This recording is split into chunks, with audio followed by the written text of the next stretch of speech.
또 이 밤에도 함께 하신 우리 모든 성도님들, 우리 주님의 이름으로 축복합니다.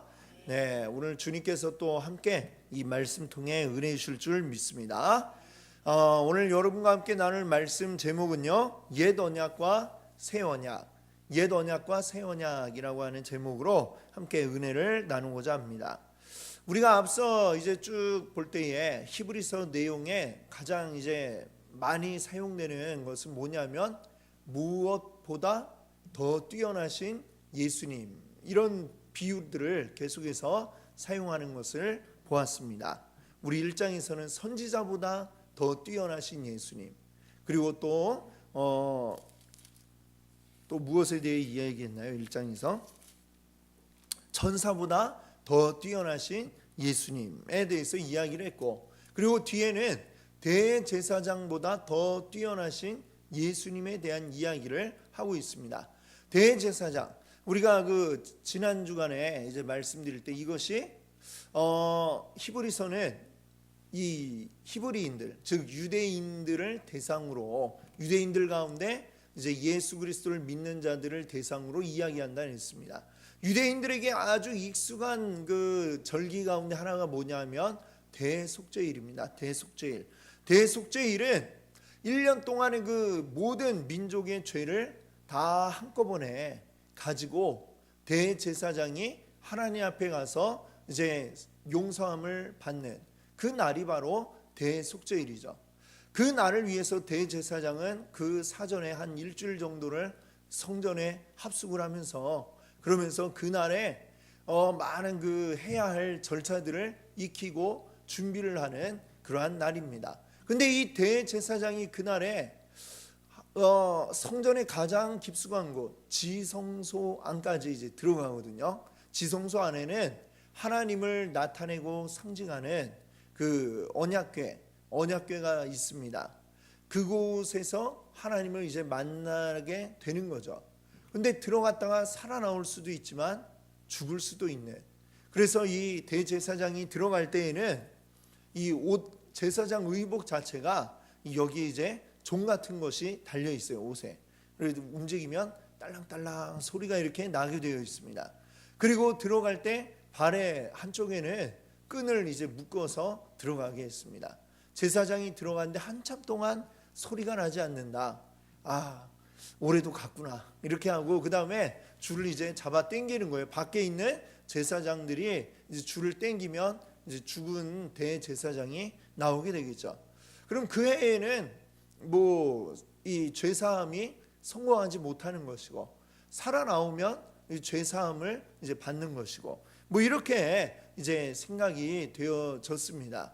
근데 그것을 가지고 지금 이 히브리서의 저자는 그 제사는 그 이전의 모든 날들에 매년마다 있었던 이 모든 제사들은 온전한 제사가 아니었다라고 하는 거죠.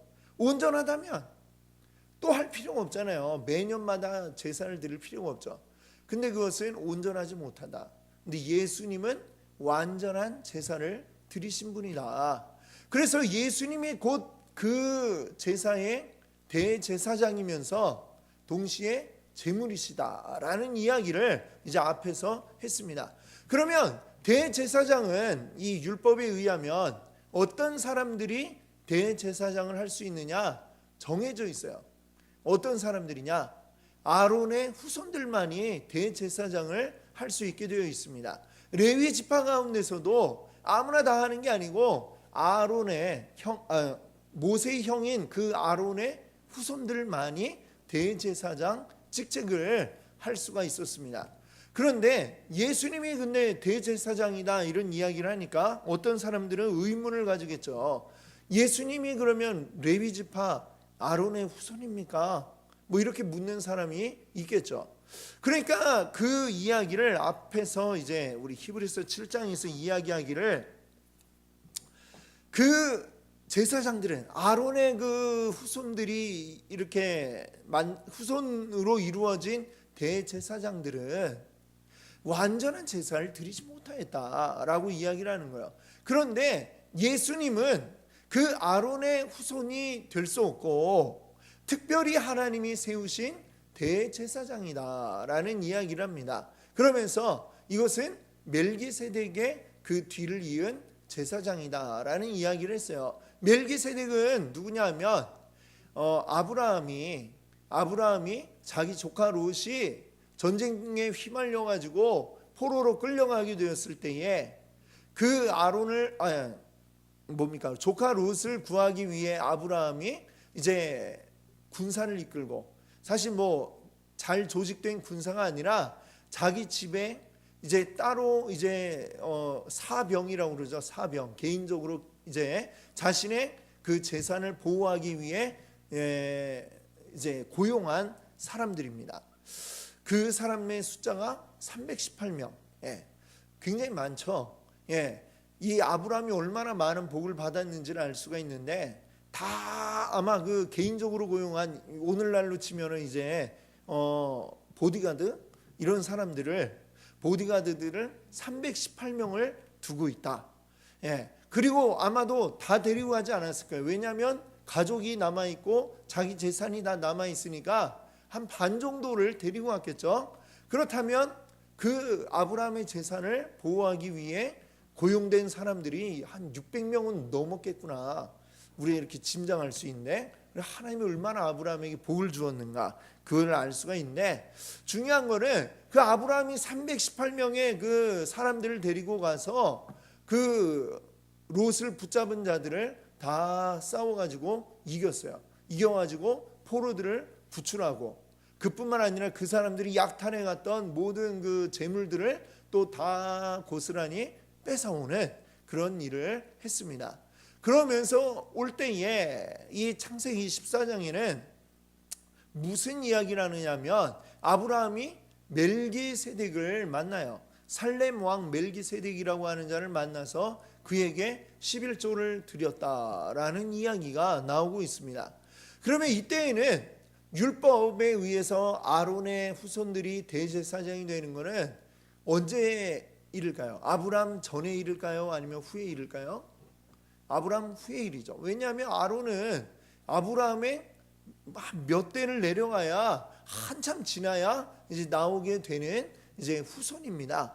그러니까 당연히 그 율법이라고 하는 것은 아브라함으로부터 한참 뒤에 이스라엘 민족에게 주어진 것인데, 그러면 그 대제사장이라는 직책도 없던 그 시절에 아브라함이 멜기세덱에게, 거룩한 살렘왕 멜기세덱에게 이제 11조를 드렸다라는 건 이 멜기세덱을 제사장으로 이제 인정을 했다는 것이죠.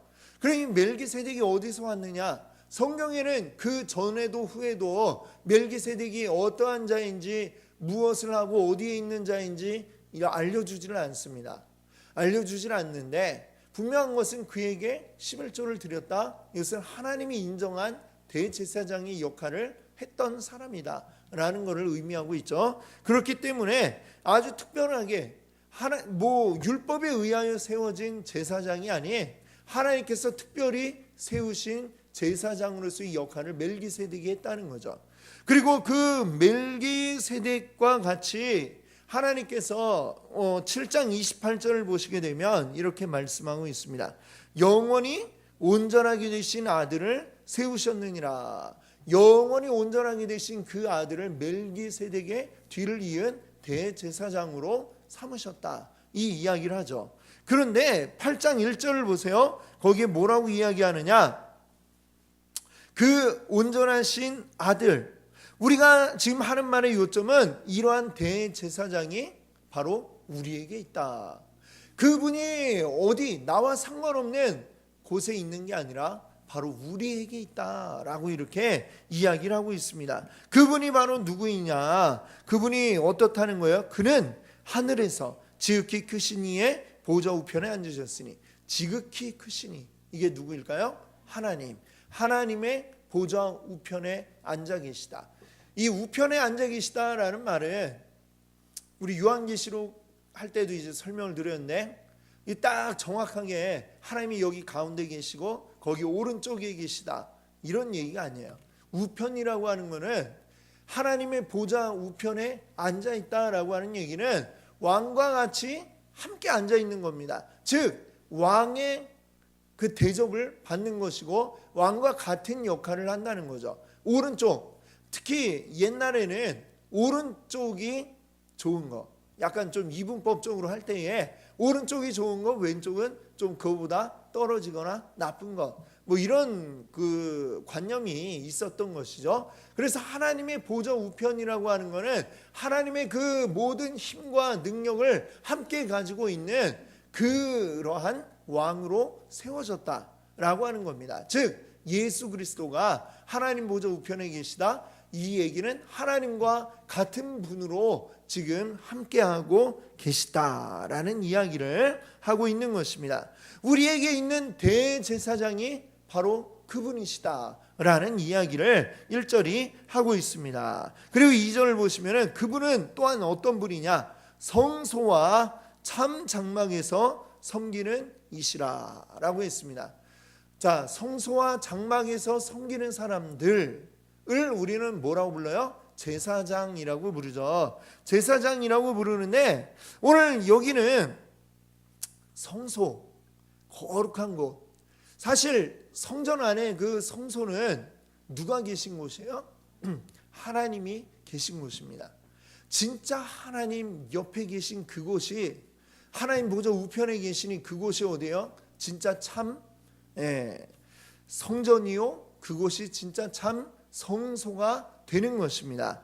그래서 성소와 참 장막에서 섬기는 이 곧 제사장의 역할을 하신 분이 바로 우리 아들, 하나님의 아들 예수 그리스도라는 이야기를 하고 있고요. 그리고 이 장막은 사람이 세운 게 아니고 이 모세의 명을 받아가지고 이스라엘 사람들이 만든 그런 성전, 또 그 후에 솔로몬이 만들었던 성전, 그런 것이 아니고 사람이 만든 게 아니고 누가 세운 거라고요? 주께서 세운 것이라 라고 이렇게 이야기를 하고 있습니다. 즉 사람이 만들어 가지고 성전을 만들고 거기에서 일할 제사장을 세우고, 이것은 오늘 제목 옛 언약과 새 언약, 여기서 따져본다면 그것은 바로 무엇이겠습니까? 옛 언약에 속하는 것이다, 이렇게 이야기할 수가 있습니다. 그런데 우리 주님은, 우리 예수 그리스도는 옛 언약이 아닌 새 언약으로서 새롭게 주가 만드신 그 장막의 성소에 계시며 우리를 속죄하는 일을 이루셨다라고 이렇게 이야기하고 있는 것입니다. 자, 3절을 보시면은 대제사장은 어떤 일을 하는 사람인가 이야기를 하고 있어요. 예물과 제사 드림을 위하여 세운 자라. 하나님 앞에 예물과 제사를 드리기 위해서 세운 사람이 바로 대제사장인데, 자, 그런데 지금까지의 대제사장들은 어때요? 그도 사람이라는 거예요. 사람. 똑같은 그 제사의 대상이 되는 모든 백성들뿐만 아니라 대제사장 역시도 사람이기 때문에 죄를 가지고 있는 자이죠. 그러니까 그 대속죄일에 제사를 드릴 때 어떻게 하냐면 제사장 자신의 죄를 위한 그 제사를 드리고 따로 드리고, 그리고 또 그러고 나서는 백성들을 위한 제사도 또 드리는 겁니다. 자기 자신이 먼저 죄인이기 때문에 백성들의 죄를 사해 주세요 하고 그냥 하나님 앞에 나아갔다가는 그 죄 때문에 죽을 수밖에 없기 때문에 자신의 죄를 사하는 제사를 먼저 드리고 그 다음에 백성들의 죄를 사하는 제사를 또 진행을 하고, 이렇게 여러 번의 제사를 드려야만 했다라고 성경은 이야기를 하고 있습니다. 그러나 이 제사장 역시 사람이었다라는 것을 우리 이야기하고 있는 것이죠. 그래서 제사장을 위한 제물이 있어야 한다라는 것입니다. 그런데 4절 보세요. 만약에 만일이라는 말이 나오죠. 예수님이 땅에 계셨더라면, 즉 예수님이 사람이었더라면, 그냥 그러니까 사람이 되신 것이 아닌 그냥 우리 가운데 똑같은 사람이었다라고 한다면 제사장이 되지 아니하셨을 것이니, 무슨 얘기예요? 사실은 정확한 표현은 제사장이 될 수 없었다라고 해야 되겠죠. 왜? 예수님은 레위 지파가 아니기 때문에 제사장은 오직 레위 지파 가운데서, 그 중에서도 대제사장은 아론의 후손들 가운데서만 세우게 되어 있었기 때문에, 만약에 예수님이 그냥 우리와 같은 사람이었다라고 한다면 예수님은 어찌되었건 혈통적으로 불가능하기 때문에 제사장이 될 수가 없었다라고 이야기를 하고 있습니다. 자, 근데 5절에 보세요. 근데 이 예수님이 땅에 계셨더라면 그랬을 것이다 했는데, 즉 5절에 보시면 그들이 섬기는 것은, 즉 이 땅의 제사장들이 섬기는 것은 무엇이냐? 하늘에 있는 것의 모형과 그림자다, 이렇게 얘기를 했습니다. 하늘에 있는 것, 즉 앞서 이제 이야기하였던 예수님이 세우신 참 성소, 참 장막, 참된 것의 그림자에 불과하다라는 것입니다. 사실 그림자는 어때요? 그림자는 진짜의 영향을 받게 되어 있습니다. 그렇죠? 진짜의 그 빛이 이렇게 통과하지 못해서 나타나는 게 그림자니까요. 그러나 그 그림자 모양은 그 진짜와 아무리 똑같아도 진짜가 될 수는 없죠. 그것을 이야기하는 것입니다. 이 땅에 있는 이 율법이 해왔던 제사장과 제사, 그리고 그것을 통한 어떤 속죄라고 하는 것은 완전한, 온전한, 즉 오리지널이 아니라 그것은 그림자요 모형이었다라고 이야기를 합니다. 저기 부천에 가보면은 그런 데가 있어요. 이렇게 세계적인 유명한 건물들을 이렇게 똑같이 만들어 놓은, 좀 이렇게 줄여가지고 똑같이 만들어 놓은 게 있습니다. 거기 한번 가본 적이 있는데 가니까 와, 진짜 똑같아요. 에펠탑도 똑같고, 저 뉴욕의 뭐 이렇게 뭐죠? 뭐 그렇죠. 자유의 여신상도 똑같고, 뭐 이렇게 유명한 것들이 똑같이 만들어 놨지만, 하지만 그것들은 어때요? 진짜 에펠탑이 아니고 진짜 자유의 여신상이 아닌 것을 똑같은데도 보면서도 알고 있어요. 왜? 여기는 파리도 아니고 여기는 뉴욕도 아니니까. 그러니까 우리는 그걸 보고 진짜 잘 만들었다, 하지만 진짜는 아닌 것을 알고 있습니다. 사실 이 땅에 존재하였던 이 구약의 율법에 의해서 하였던 제사, 그리고 성전, 그리고 제사장, 이런 것들은 아주 정말 비슷하게 잘 했어요. 그래서 속죄함에 능력도 있어요. 능력이 있지만 완전하지 않았습니다. 완전하지 않기 때문에 매년마다 그 제사를 계속해서 반복하지 않으면 안 되었던 것이죠. 비슷하지만 똑같은 건 아니에요. 바로 그것은 아니다라고 하는 것입니다. 바로 그것은 모형이요 그림자에 불과하다라고 이렇게 이야기를 하는 것입니다. 이것은 옛 언약이다. 옛 언약. 하나님이 주신 옛 언약이다라는 이야기죠. 그런데 새 언약이 존재합니다라는 이야기를 이제부터 하는 거예요. 6절에 보세요.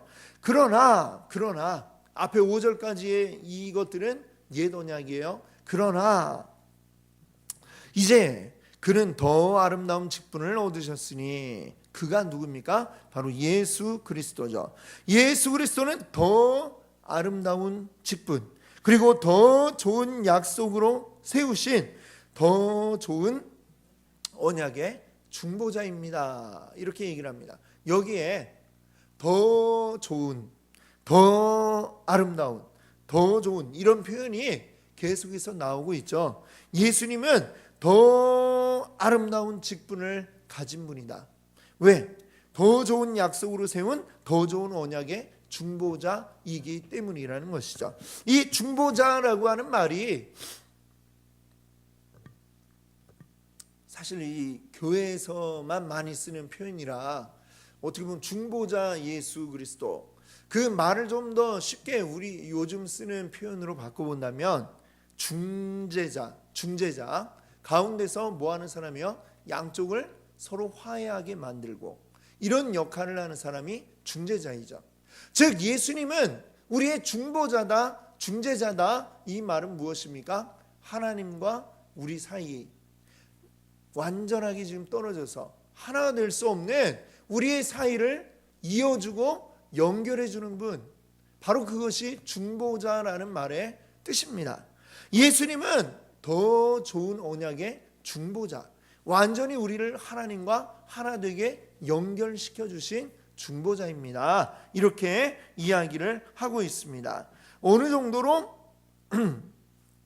6절을 보시면은 그는 7절을 보시면 저 첫 언약이 무흠하였더라면 둘째 것을 요구할 일이 없었으려니와. 이 얘기는 무슨 얘기예요? 첫 언약, 즉 옛 언약이라고 제가 말씀드린 것들이죠. 대제사장을 세우고 또 성전을 만들고 그리고 양이나 소를 잡아서 제사를 드려서 속죄하는 이 첫 언약은, 그게 만약에 무흠하였더라면, 즉 그것이 아무 문제가 없었더라면 어땠을까요? 두 번째 것이 나올 이유가 없겠죠. 그걸 잘 하면 되죠. 양 잡고 소 잡고 하는 걸 계속해서 하면 되는데, 그런데 그것은 무흠하지 않다, 즉 흠이 있는 것이다 라는 말씀을 하고 있습니다. 흠이 있다. 그렇기 때문에 이것은 완전하지 않고, 그래서 흠이 없는 제대로 된 것이 와야만 했다라는 이야기를 하고 있는 것이죠. 그러면서 이제 8절에서부터 보면 예레미야서의 말씀을 인용하고 있습니다. 예레미야 31장 31절부터 34절에 이르는 말씀인데, 신약 성경 가운데 이렇게 그 구약을 인용한 것들 가운데 가장 긴, 연결된 가장 긴 본문을 지금 여기에 인용을 하고 있습니다. 여기 예레미야서에 보면 하나님이 어떤 말씀을 하고 계시냐, 8절을 보시면은 이렇게 얘기합니다. 내가 이스라엘 집과 유다 집과 더불어 새 언약을 맺으리라.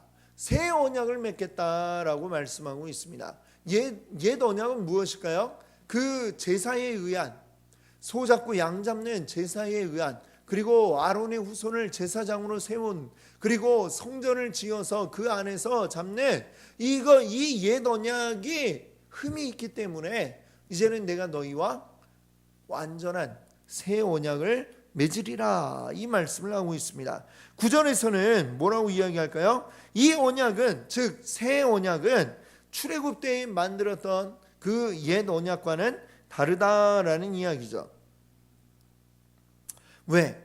사실 그 출애굽 때 주셨던 그 율법을 이스라엘이 잘 지켰을까요? 안 지켰을까요? 지금 예레미야서의 상황은 언제냐면 바벨론에 의해서 완전히 망하기 직전에, 그 전에 있었던 상황입니다. 그때 이 나라가 완전히 망하기 전에 하나님께서 예레미야를 통해서 말씀하시는 거예요. 너희들이 이 죄를 지었기 때문에 이대로 내버려 둘 수가 없다.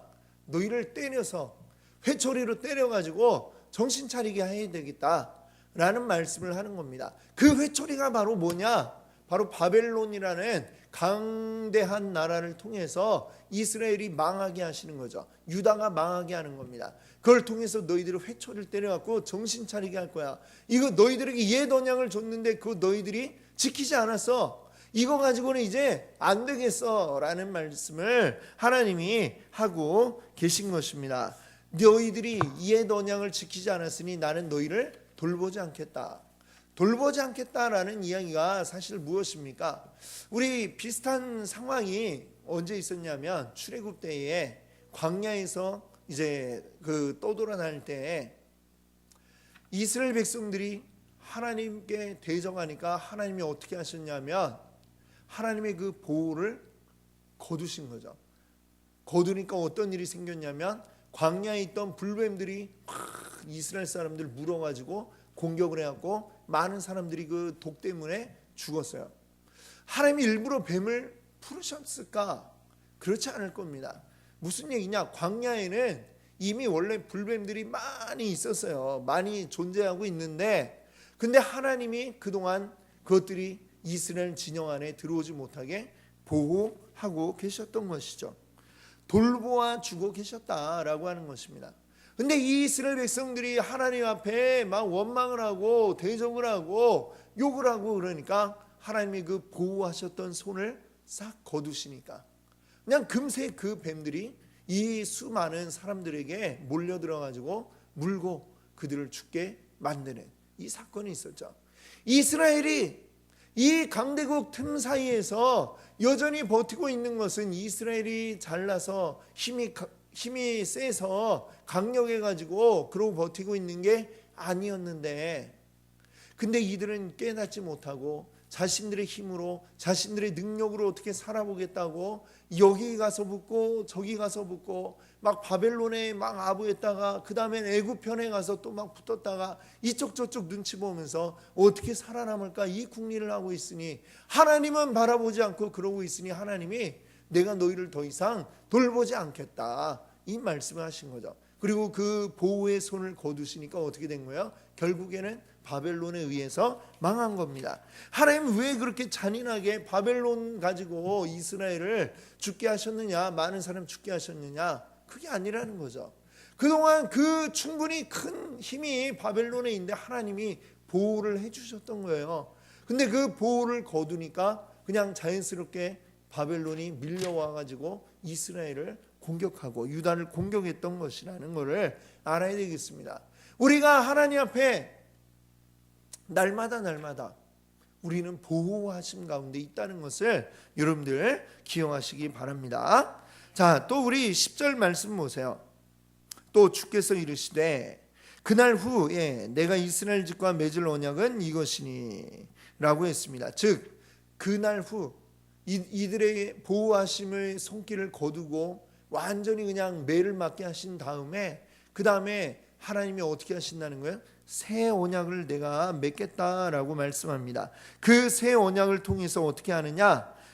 뒷부분에 10절 뒷부분에 보시면 나는 그들에게 하나님이 되고 그리고 그들은 내게 백성이 되리라 이 말씀을 하고 있습니다. 나는 너희의 하나님 그리고 너희는 나의 백성. 사실은 원래 이런 관계였죠. 근데 이것이 온전하게 이루어지지 못했습니다. 그래서 하나님은 그들을 회초리로 때리시고 그러고 다시 그들을 너희는 나의 백성 그리고 나는 너희의 하나님이 되리라 이 말씀을 하고 있는 것입니다. 그리고 11절에 보시면은 자, 그 날에는 이 무슨 얘기냐면 결국 모든 자들이 다 하나님을 알게 될 것이다 라고 이야기를 하는 것입니다. 왜? 11절에 보시면은 그 날에 내가 일일이 이걸 뭐 주를 알라 뭐 이런 얘기를 하지 않겠다는 것이죠. 왜냐하면 자연스레 다 알게 될 것이니 다 말하지 않겠다라는 이야기를 합니다. 그러면서 12절에 이제 그 인용한 말씀의 마지막 부분이죠. 내가 그들의 불의를 긍휼히 여기고 그들의 죄를 다시 기억하지 아니하리라. 우리가 죄 지은 것들을 다시 기억하지 않고 우리의 불의를 하나님이 긍휼히 여기시고 용서하여 주겠다. 새 언약 가운데 용서해 주겠다라는 이야기를 하고 계십니다. 그리고 이 새 언약이 곧 무엇이라는 거예요? 예수 그리스도라는 이야기를 하고 있는 것입니다. 마지막 13절에서 이야기하는 것은 이것이 새 언약인데 자, 처음 거는 지금 게 새 거면 처음 거는 뭐예요? 헌거죠, 헌거. 그렇죠? 옛 것이고 헌거죠. 그 헌것은 우리 뭐 어떻게 된 상태예요? 지금 낡아졌다라고 하는 거죠. 낡아진 것은 뭐예요? 쇠하는 것이다. 그리고 쇠하여 가는 것은 없어져 가는 것이다. 즉 이제는 더 이상 옛 언약이 필요 있다는 얘기예요, 없다는 얘기예요? 더 이상은 필요가 없다라는 이야기죠. 그래서 우리가 이 구약 성경에 나오는 율법들대로 우리가 뭐 제사를 드리거나 합니까 안 합니까? 안 하잖아요. 소 잡고 양 잡고. 만약에 오늘날 목사가 그런 일을 해야만 한다라고 했다면 저는 아마 하지 못했을 거예요. 그렇죠? 예. 뭐 이렇게 뭘 막 칼 가지고 막 뭐 양 잡고 소 잡고 이런 걸 저는 못 합니다. 그런 거 할 수도 없고 할 필요가 없다라고 말씀하고 있어요. 왜냐? 그것은 이미 지나가 버린 옛 언약이다라고 이야기를 합니다. 그것은 이미 낡은 것이고 버려버리고 새 거가 있으니 새 거를 누려라라는 게 주님의 말씀이죠. 새 거. 그 새 것이 뭡니까? 우리에게 주어진 새 언약이 뭡니까? 우리에게 주어진 새로운 제사가 무엇입니까? 완전하게 단번에 이루시는 예수 그리스도의 십자가, 그것이 바로 우리에게 주어진 대제사장 예수 그리스도가 우리를 위하여 주신 값진 제물, 바로 예수님 자신을 우리에게 드리심으로, 주심으로, 하나님 앞에 제사 제물로 드림으로 우리에게 단 한 번의 완전한 제사, 더 이상의 제사가 필요 없는 완전한 제사를 이루셨다라고 하는 게 오늘 히브리서 저자의 바로 그 하고자 하는 말인 것입니다. 오늘 우리가 이 말씀을 통해 우리가 기억하기를 원합니다. 우리가 하나님 앞에 어떻게 나아가느냐? 우리의 힘으로 나아가려고 할 때 그것은 아무리 열심히 해도 완전한 것이 없습니다.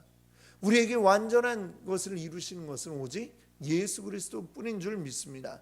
예수 그리스도가 우리에게 오셔서 단 한 번의 완전한 제사를 드림으로 우리가 나음을 얻고, 우리가 고침을 얻고, 우리가 새롭게 되고, 우리가 온전히 하나님의 자녀가 된 것을 여러분 믿으시기 바랍니다.